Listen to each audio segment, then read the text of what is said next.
Bismillahirrahmanirrahim. Bismillahirrahmanirrahim. Assalamualaikum warahmatullahi wabarakatuh. Alhamdulillahirabbil alamin. Wassalatu wassalamu ala sayyidil mursalin sayyidina Muhammadin wa ala alihi washabbihi ajmain. Amma ba'du. Para anak-anakku, para sahabat semuanya, rahimani wa rahimakumullah. Pada kesempatan kali ini kita akan melanjutkan materi kita berkaitan dengan tanggung jawab terhadap keluarga dan juga terhadap masyarakat. Kita lanjut ke ayat yang ketiga, yaitu Quran surah Al-An'am ayat 70. Allah Subhanahu wa taala berfirman, A'udzu billahi minasyaitonir rajim. Bismillahirrahmanirrahim. وَذَرِ الَّذِينَ اتَّخَذُوا دِينَهُمْ لَعِبًا وَلَهْوًا وَغَرَّتْهُمُ الْحَيَاةُ الدُّنْيَا وَذَكِّرْ بِهِ أَن تُبْسَلَ نَفْسٌ بِمَا كَسَبَتْ لَيْسَ لَهَا مِن دُونِ اللَّهِ وَلِيٌّ وَلَا شَفِيعٌ وَإِن تَعْدِلْ كُلَّ عَدْلٍ لَّا يُؤْخَذْ مِنْهَا أولئك الذين أبسلوا بما كسبوا لهم شراب من حميم وعذاب أليم بما كانوا يكفرون. Sadaqallahul azim. Di dalam Al-Quran surah Al-An'am ayat 70, Allah Subhanahu wa taala berfirman yang berarti وَذَرِ الَّذِينَ اتَّخَذُوا دِينَهُمْ لَعِبًا وَلَهْوًا.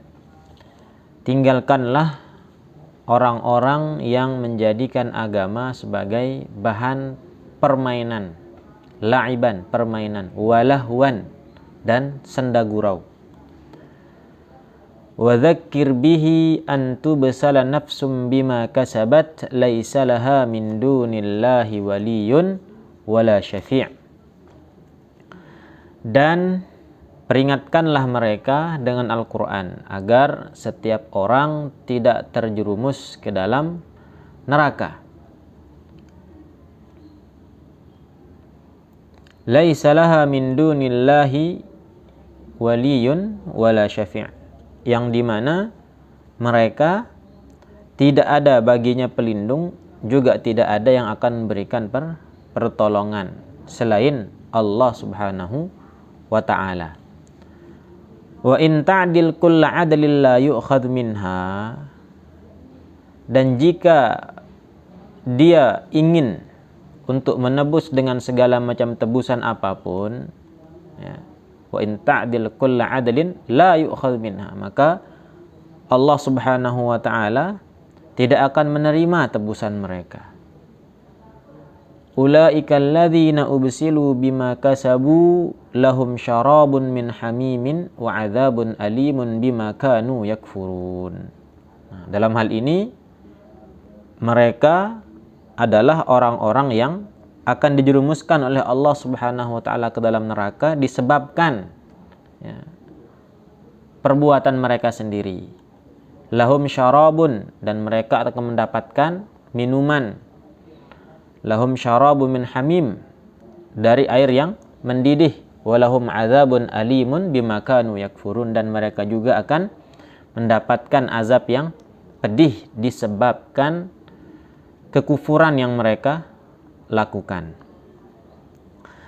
Dalam hal ini terdapat salah satu komentar yang dimana Imam Ibnu Katsir ketika menafsirkan ayat yang kalimatnya وَذَرِ الَّذِينَ اتَّخَذُوا دِينَهُمْ لَعِبًا وَلَهْوًا, orang-orang yang menjadikan agama sebagai bahan permainan, sebagai bahan sendagurau, maka dalam hal ini Ibnu Katsir menjelaskan termasuk di antara orang-orang yang menjadikan agama sebagai permainan itu adalah istahza'u bid-din alladzi hum 'alaihi wa lam ya'malu bihi.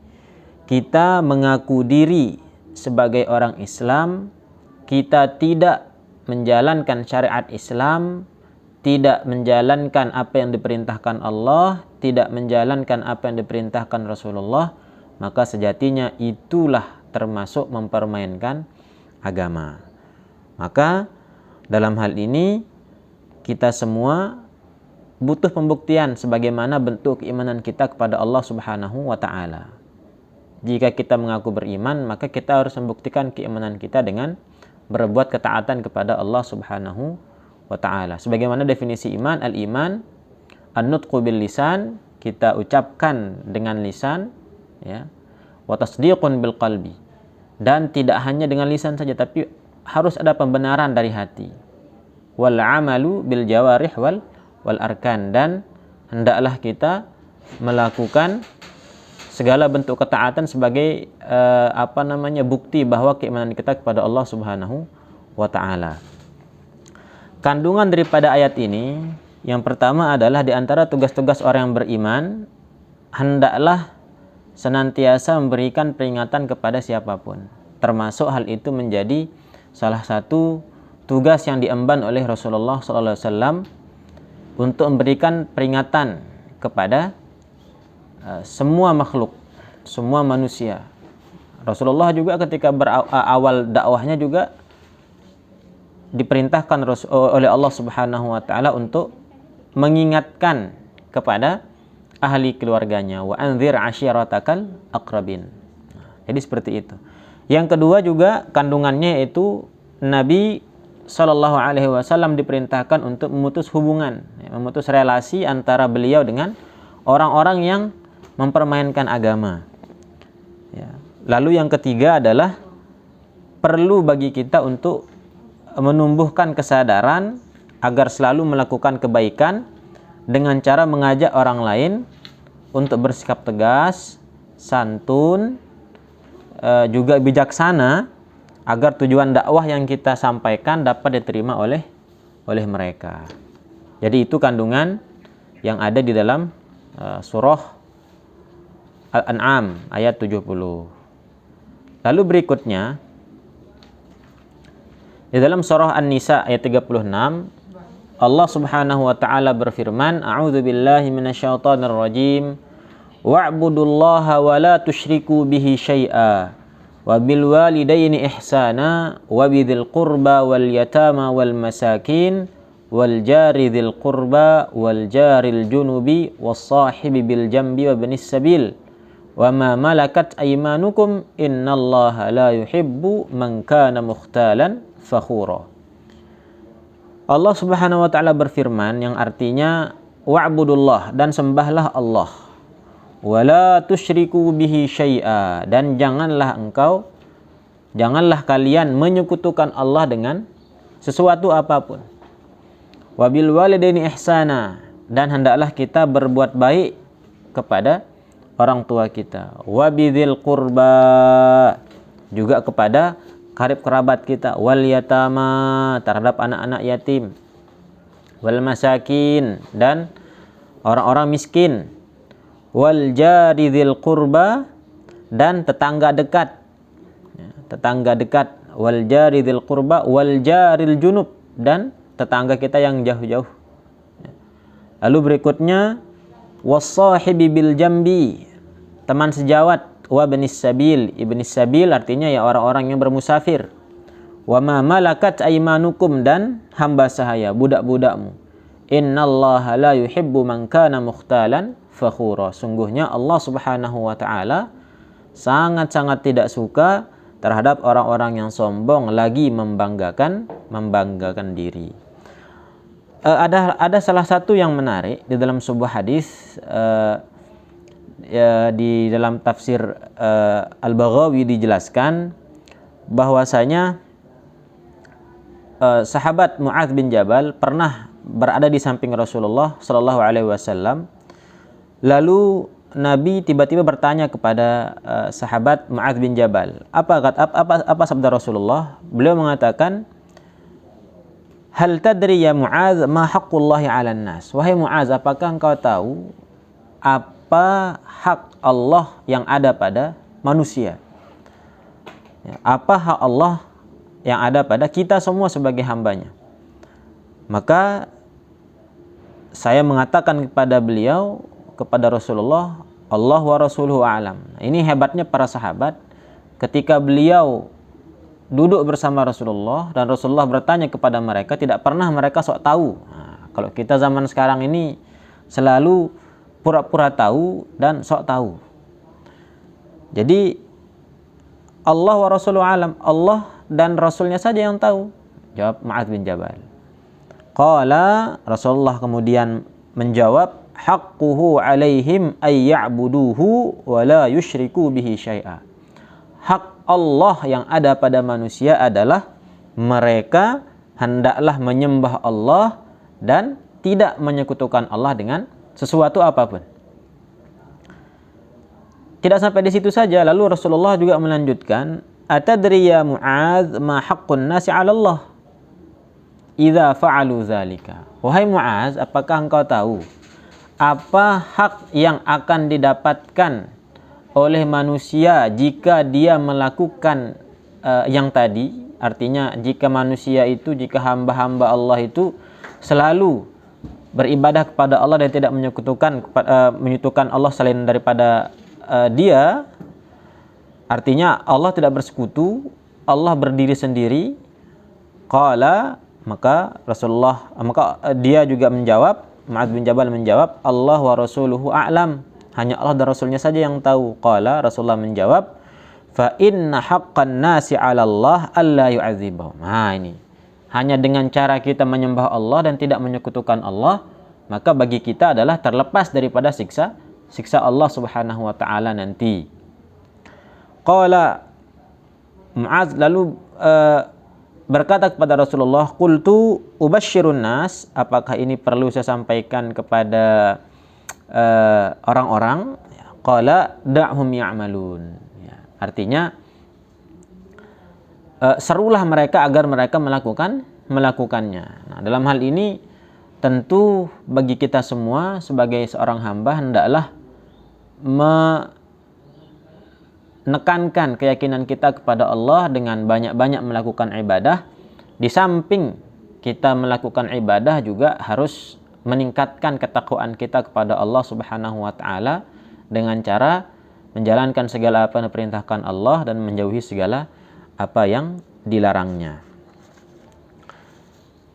Nah, berikutnya juga di dalam tafsir Al-Baghawi juga dijelaskan, ketika menjelaskan kata al-yatama di ayat yang tadi, dijelaskan dalam sebuah riwayat an Abi Umamah radhiyallahu anhu anin Nabi sallallahu alaihi wasallam qala, man masaha ra'sa yatimin, barang siapa yang mengusap kepala anak yatim, lam yamsahu illa lillah, tidaklah dia melakukan usapan itu melainkan ikhlas karena Allah Subhanahu wa taala. Kana lahu bikulli sya'ratin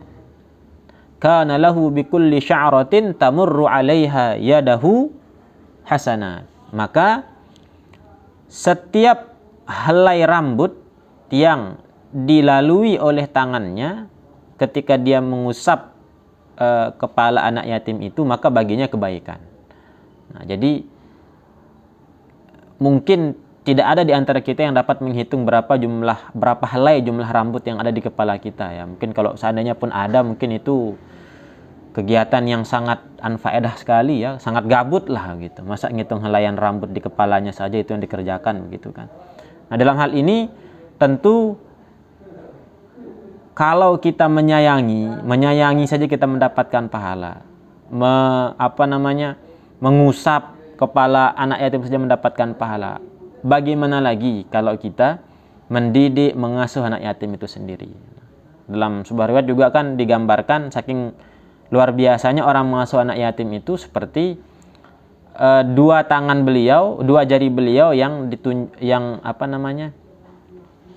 dimepetkan oleh Rasulullah SAW, saking dekatnya dengan beliau nanti di surga. Nah, berikutnya kandungan daripada ayat yang ada di dalam surah An-Nisa ini adalah yang pertama adalah perintah Allah Subhanahu wa taala untuk kita semua tidak hanya melakukan ibadah-ibadah yang bersifat mahdhah, yang sifatnya ritual, ya, yang tata cara pelaksanaannya sudah ditentukan oleh Allah Subhanahu wa taala. Akan tetapi juga ditekankan pada aspek ghairu mahdhah, Artinya tidak hanya sholat, tidak hanya puasa, tidak hanya zakat, haji dan lain sebagainya, tapi juga yang ibadah ghairu mahdhah, yang tidak memiliki batasan pelaksanaannya. Seperti apa? Menyantuni anak yatim, ya. Lalu juga menyayangi orang-orang yang menyantuni atau orang-orang yang fakir miskin dan lain sebagainya. Juga termasuk kita mengajar orang lain, juga termasuk ibadah ghairu mahdhah, ya. Nah, jadi tidak hanya yang sifatnya mahdhah saja, tapi yang ghairu mahdhah juga termasuk di situ. Lalu berikutnya adalah ibadah yang sangat ditekankan oleh Allah Subhanahu wa taala kepada kita adalah sebagai perintah untuk kita semua, adalah untuk wabil walidaini ihsanah, hendaklah kita berbuat baik kepada orang tua. Juga termasuk golongan-golongan yang telah disebutkan tadi di ayat tadi. Ya, ada juga kerabat kita, ada juga anak yatim atau orang-orang yatim, kemudian orang-orang miskin, tetangga-tetangga kita, ya. Nah, kemudian yang bermusafir dan lain-lain sebagainya, itu termasuk perintah dari Allah Subhanahu wa taala untuk kita tegakkan. Lalu di akhir ayat yang tadi kan Allah Subhanahu wa taala juga berfirman, innallaha la yuhibbu man kana mukhtalan fakhura. Tidak hanya Allah Subhanahu wa taala itu menekankan satu kata saja, tidak mengatakan mukhtalan saja, tapi mukhtalan fakhura. Nah, ternyata kedua kata ini memiliki makna yang berbeda. Kata mukhtalan itu dimaksudkan adalah kesombongan yang terlihat dari bentuk tingkah laku. Nah, jadi dari tingkah lakunya itu menunjukkan kesombongan, maka itu disebut dengan mukhtalan. Sedangkan kalau kata fakhuran, itu kesombongannya terlihat dari sisi ucapannya. Saya yang paling ganteng, saya yang paling baik, saya yang paling hebat, saya yang paling begitu, itu dari segi ucapannya sudah terlihat, maka itu disebut dengan fakhuro. Ya, fakhuro, orang yang terlihat kesombongannya dari segi ucapan. Kalau dari segi perbuatan disebut dengan mukhtalan. Lalu di ayat yang terakhir di Quran, surah terakhir, yaitu Quran surah Hud ayat 117. Allah berfirman, a'udzubillahi minasyaitonir rajim, wa ma kana rabbuka liyuhlikal qura bizulmin wa ahluha muslihun. Dan tidaklah Allah Subhanahu wa taala membinasakan negeri atau daerah atau wilayah seseorang secara zalim selama orang-orang yang ada di dalamnya itu masih melakukan kebaikan. Walau syaa rabbuka laja'alan nasa ummatan wahidah wa la yazaluna mukhtalifin. Dan kalau saja Allah Subhanahu wa taala berkehendak, tentu Allah akan menjadikan manusia itu umat yang satu. Wa la yazaluna mukhtalifin, tetapi mereka senantiasa saling berselisih pendapat. Illa man rahima rabbuk wa tammat kalimatu rabbika la amla'anna jahannama minal jinnati wan nasi ajma'in. Illa man rahima rabbuk, kecuali orang-orang yang diberi rahmat oleh Allah Subhanahu wa taala. Wa tammat kalimatu rabbik la amla'anna jahannama minal jinnati wan nasi ajma'in. Dan kalimat Tuhanmu telah tetap, aku pasti akan memenuhi neraka jahanam dengan jin dan manusia yang durhaka semuanya. Artinya Allah Subhanahu wa taala sangat berkehendak sekali memasukkan semua makhluknya, baik dari golongan manusia maupun jin, ke dalam neraka kalau kita tidak tahu diri untuk berbuat baik pada sesama, beribadah kepada Allah Subhanahu wa taala dan seterusnya.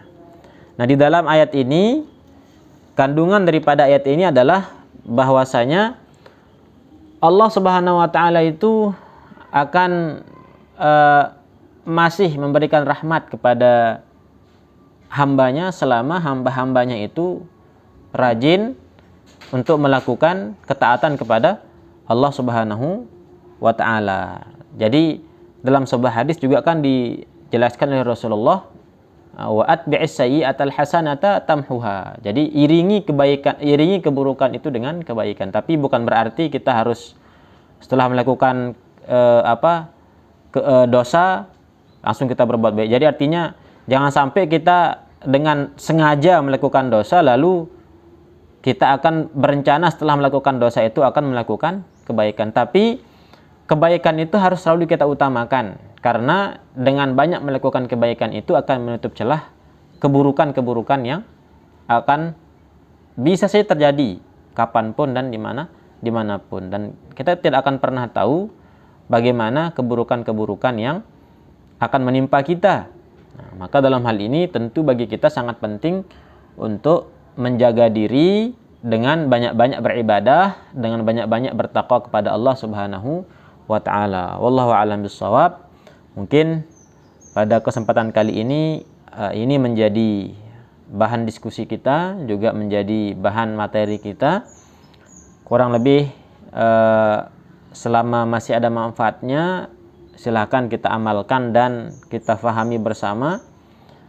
Jika ada kekurangan mohon dimaafkan. Terima kasih atas segala perhatiannya.